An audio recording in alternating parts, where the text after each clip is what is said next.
Iran যুদ্ধের বিরতি ঘোষিত হয়েছে, কিন্তু জ্বালানি নিয়ে রাজধানী সহ সারা দেশে ভোগান্তি কমেনি। গেল বেশ কিছুদিনের মতো আজও ফিলিং স্টেশনের সামনে দীর্ঘ সারি দেখা গেছে। রাজধানীর ফিলিং স্টেশনগুলোতে জ্বালানি বিক্রির খবর জানাতে আসাদগেট থেকে আমাদের সাথে যুক্ত হচ্ছেন মোহাজির হক।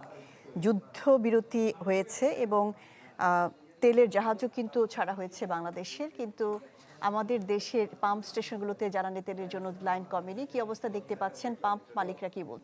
শাহনাজ, আপনি যেমনটি বলছিলেন, আসলে যুদ্ধবিরতি হলেও বাংলাদেশে কিংবা বাংলাদেশের রাজধানী ঢাকা, এখানে কিন্তু এর প্রভাবটা এখনো আমরা দেখতে পাচ্ছি না। বিশেষ করে যারা সাধারণ ভোক্তা রয়েছেন, আমি যদি আপনাকে দেখাই, আমি এই মুহূর্তে রাজধানীর আসাদগেট যে ফিলিং স্টেশনগুলো রয়েছে, আসাদগেট এলাকায় রাস্তার দুই পাশে দুইটি ফিলিং স্টেশন, এবং সেই জায়গা থেকে এখানে পুরো এলাকায় কিন্তু এই বলা যায় যে এই ফিলিং স্টেশনের জন্য যারা আসছেন তারা অপেক্ষা করছেন তেল নেবার জন্য। এবং একটা এরই মধ্যে এখানে যে তালুকদার যে ফিলিং স্টেশনটি রয়েছে সেটিতে সেখানে এখনো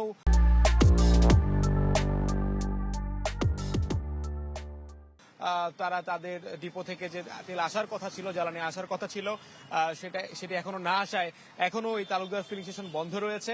এবং পাশে যেটি রয়েছে সোনার বাংলা ফিলিং স্টেশন, সেটি আবার চালু রয়েছে। সেখানে 500 টাকার বাইকার যারা রয়েছেন, মোটর বাইকার যারা রয়েছেন, তারা 500 টাকার করে তেল নিতে পারছেন, এবং বড় গাড়ি যেগুলো রয়েছে তারা 3000 টাকার করে নিতে পারছেন। তবে এই সাধারণ যারা ভোক্তা রয়েছেন তারা কিন্তু খুবই বিরক্ত এই বিষয়টাতে, এবং দাবি তুলছেন খুব সাধারণভাবেই যে দ্রুত যেন এটার একটা কার্যকর সমাধান বের করে সরকার। জি মোহাজির হক, আপনাকে ধন্যবাদ। এবার যেতে চাচ্ছি গোপালগঞ্জে, যুক্ত হচ্ছেন বাদল সাহা। গোপালগঞ্জে জ্বালানি সংকটের সবশেষ কি অবস্থা? পাম্প মালিকরা কি বলছেন এবং কোন কোন সেক্টর সবচেয়ে বেশি ক্ষতিগ্রস্ত হচ্ছে এই জ্বালানি সংকটের কারণে? শাহনাজ, যেমনটি বলছিলেন, সারা দেশের মতো কিন্তু গোপালগঞ্জেও তীব্র তেল সংকট দেখা দিয়েছে। গোপালগঞ্জে কিন্তু 22টি ফিলিং স্টেশন রয়েছে, এর মধ্যে 60টি ফিলিং স্টেশন কিন্তু পৌর এলাকার মধ্যে রয়েছে। এই 60টি ফিলিং স্টেশন সহ বাকি যে ফিলিং স্টেশনগুলো রয়েছে তার অধিকাংশই কিন্তু তেলের অভাবে বন্ধ হয়ে গেছে।